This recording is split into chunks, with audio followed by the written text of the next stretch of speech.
Today, I want to talk to you about the subject of creating a syllabus.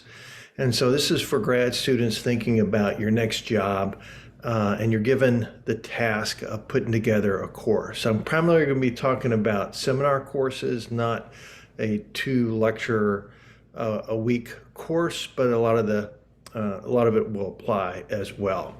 So let's get into it. Here's kind of an overview. We'll talk about selecting subjects, learning objectives.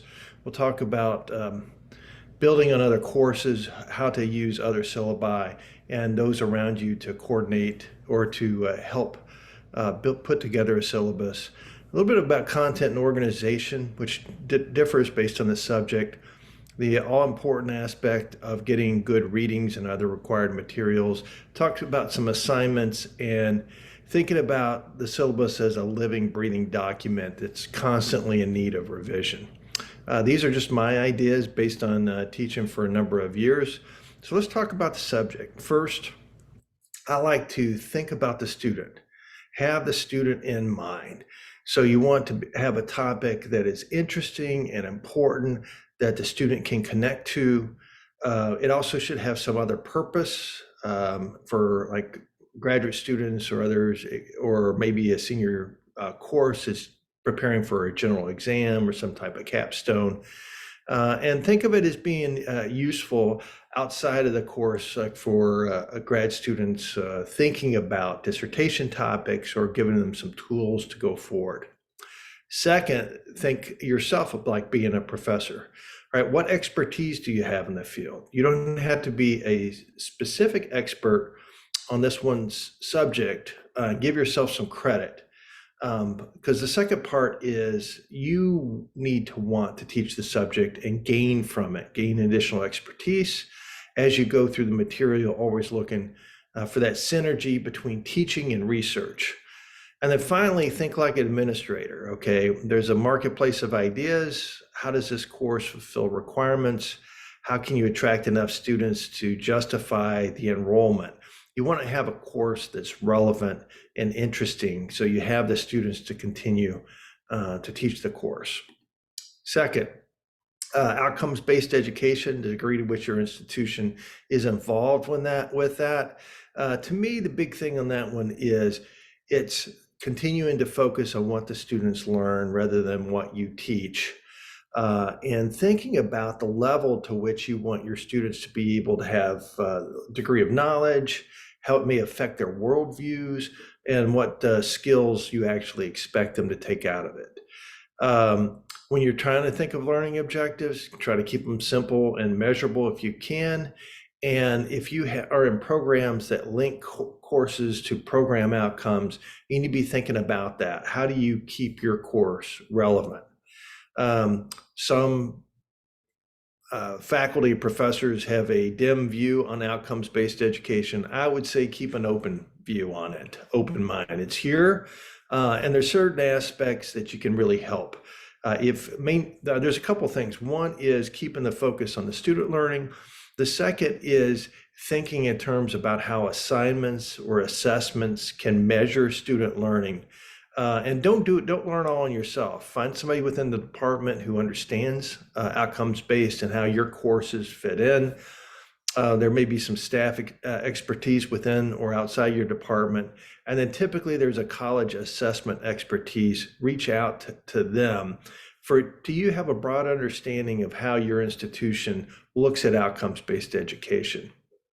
Now, to syllabus building. We are, as political scientists, to stand on the shoulders of others who go before us, and that's the same with syllabus generation. So going and looking at other institutions, other professors who taught similar courses, gathering those syllabi, Google searches, asking around for courses, remembering previous courses you've taken, gathering up those syllabi and looking at them for similarities and differences. Also, just in terms of structure, your department may require certain materials to be in your syllabi. And so getting recent examples of syllabi for courses not related to yours can be particularly particularly in terms of structure, what you like for structure. And then use of your networks. Yeah, you need to, here's an area you really need to be reaching out and asking for help. Those who know of syllabi, those who know, who can help get you some materials, requesting readings, talking to others about what type of assignments they give, any active learning that they use. You want all that material to be helping you as you begin to draft that syllabi. Okay, so as far as content and organization, first it depends on the subject or topics you plan to cover and what depth, right? So asking the question, the so what question, or why, what's the purpose of this? What are we trying to cover? And then division, typology, some way of organizing the material, given the amount of time you have with the students. It kind of depends upon the nature of the material. So I'll give you two examples. I taught a course on game theory and decision making, where I co-taught it, and as we began to look at the games that we wanted to introduce, it became obvious that we had three types of games. Games of, actually this is out of order here. We started with games of coordination, then we moved to games of cooperation, and then on to competition. And that naturally broke the games down. And so the course was effectively divided in thirds.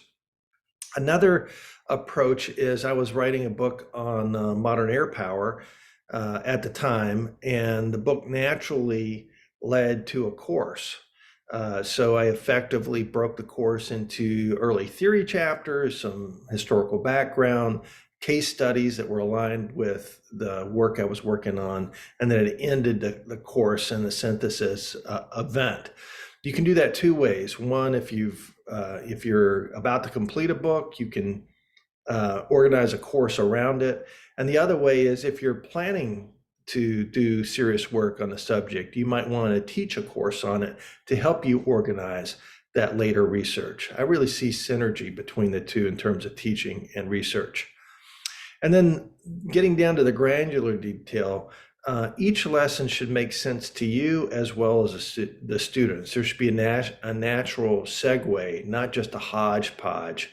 And then as far as the reading preparation for the class, I kind of divided into two types. One are the readings that get the students up to speed to be able to engage the material, and then the material itself.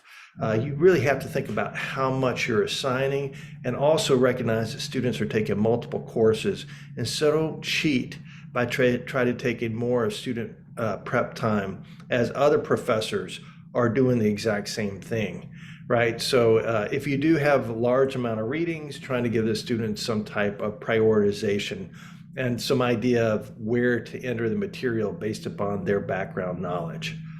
Also, breaking things up. The preparation doesn't always have to be just readings. That's actually the third bullet at the bottom, which is I've started looking for documentaries, videos, good background material that's optional and not reading, that helps to get the students up to a level, and then focusing the readings on the actual topics at hand. I found that students will, even if it's optional, will go and watch a documentary or someone else's lecture. So even if it's not required, but if you put optional reading down, they're not going to do it. They get too much time. And then in the middle, active learning. Look for alternatives to the type of seminar or lecture type of engagement that could actually drive in the same learning objectives. So sprinkling in some active learning, for instance, adding a game here or there to introduce concepts that would generate the students to come to conclusions on their own. Okay, getting back to the reading, make sure you read and watch all the materials. And when you do so, think of it from the student perspective. So you probably read the materials before, but you need to really, when you re-engage with the materials, and see the degree to which it meets the requirements of the course. Watch your page counts. This significantly, if you get too high, the students won't do the reading, and it really affects their morale. I'm not saying don't assign the amount of reading necessary, but I do say every page should have a purpose. As far as diversity of the readings, that's pretty important. Your institutions may have different policies on that. I think it's just important to make sure that you're not going with just a single type of reading, that you give some variation, and also look for different perspectives on the authors. Sometimes you can do it easier than others. It seems that recent topics, there's a lot more diversity in the authorship than, say, during the Cold War, but be active and looking for diverse perspectives. Well, one key question is student preparation for class. One of the things that I've incorporated over the last few years has been a discussion board. And so even for a graduate level course, I'll put up a discussion board and say, give me 30 minutes after you've done the readings. Just give me a synthesis, a paragraph or two on what you got out of the readings. And then I'll read through those before class, give a couple of comments.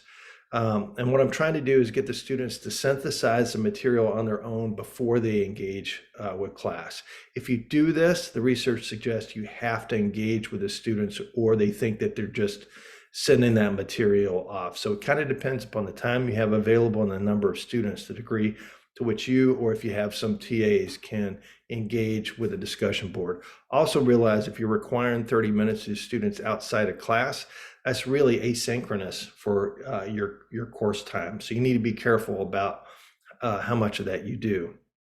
I talked a little bit about mixing it up as far as not having the same pattern day in, day out, readings, adding documentaries, movies, maybe a movie night if there's a particularly important one. So for instance, I've been using Dr. Strangelove for a course in coercion deterrence, having pizza, having the students watch that. It's required to watch it, but it's better to do it as a group.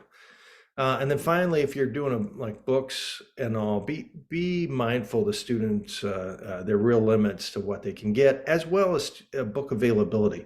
Sometimes the best book on your bookshelf is not easy and cheap to get. So be prepared for that. If you're doing a graduate course, think about what books the students need to have on their shelves as they go into their academic profession. As far as assignments, it's very important to be clear in the syllabus and in the introduction of what the assignments are, when they are due, what they're expected. There's nothing worse than a student having a question mark on what they're supposed to be doing and when it's doing. One thing I've gone into, and you can find this video with the YouTube videos that I have, is recording the details on the syllabus and the assignment requirements. I do it in class, but quite often either a student won't make the first class, there'll be a little bit, the notes won't be specific, students will forget, and I'll just remind them, go rewatch that video and you can get more details. It doesn't really take that much time to record it on, like I'm doing on YouTube, clipping the front and the tail end on it, putting on your learning management system, or I drop it into YouTube so it's available elsewhere. As far as assignments, I try to be focus on formative feedback, and I try to do that with pre-tutorials and tutorials, getting to the students before they actually develop their work, so there's no surprises when it comes to assessments. And then I also encourage students earlier in the year to take advantage of the resources available to them, writing centers, certain software. One of the big issues is students having the techniques to keep their materials organized. Last thing we want to do is to have some type of plagiarism case, and a lot of times that has to do with how they take materials off the web or elsewhere and not give proper credit. So giving them some tools up front to help. Also, citation software really helps. At my other institution, we use Turnitin or something similar. Instead of focusing on a plagiarism checking software, it's citation checking. It helps them identify shortfalls and give credit where it is. And then grammar checking software is useful as well. I've started incorporating actually Grammarly Pro into my own writing. I probably only take about half the inputs, but it's a ways to find correctable, and it's actually teaching me how to write better sentences, or at least not great sentences, but avoiding really bad sentences. On revising the syllabus, recognize the fact that it's going to take a couple of times teaching before you mature a syllabus. First off, that syllabus has not met contact with the students. Some lessons are going to work, some aren't. Some readings you love, they don't. And it's really important, instead of teaching the same course year after year, is to learn from that course. Think after every session how it went, which readings seemed to resonate, what part of that session worked and what didn't, and take notes for your future self, who's going to engage with this probably next year or the year after. Think about the readings that you want to change as you're doing it. The second year is a big year for making that type of feedback, but the third year should be just minor adjustments. And then think about this: plan, execute, revise. Should always be learning, and the syllabus won't grow stale to the students or to you. So that's what I got for you today. Hope you find this section on putting together a syllabus useful. Thanks.